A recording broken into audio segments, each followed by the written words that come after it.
how is so obviously now, as you said, like when you were before you completely pivoted to Sendbird in the early days, I remember you saying that you had like 12 or a dozen customers, 2 dozen customers before you completely pivoted.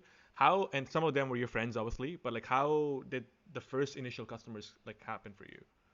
Yeah, actually, there's a short video recording of that on the YouTube channel. Okay, Search a positive tenacity, getting your first 100 customers. But long story perfect. short is there's no golden path, right? You got to try everything there is, reaching out to your friends group, reaching out through YC, reaching out cold outbounds. Did a ton of that, email campaigns, SEO, obviously, trade shows.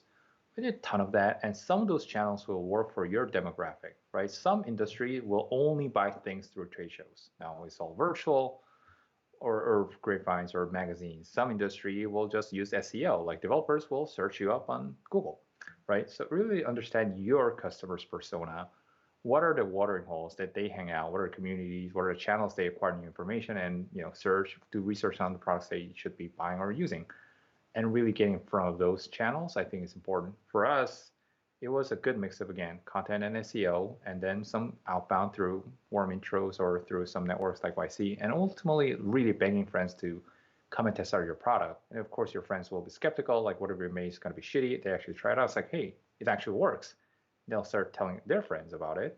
And also, there's a decent word of mouth. One kind of hack is there are always some niche community that's overlooked by the big players. Small developer up and coming communities, small designer communities, pay attention to those. Because if you're at early stage, small scale, even if you have a couple of good opportunities coming out from those channels, it doesn't have to be massive. It's going to really help you with product roadmap, and they'll be your evangelist. And they can really help you get to the product market faster, and they'll also pay you. So there are small channels that you just have to find that turns out to be really small but very long lasting channel for customer acquisition. Very cool.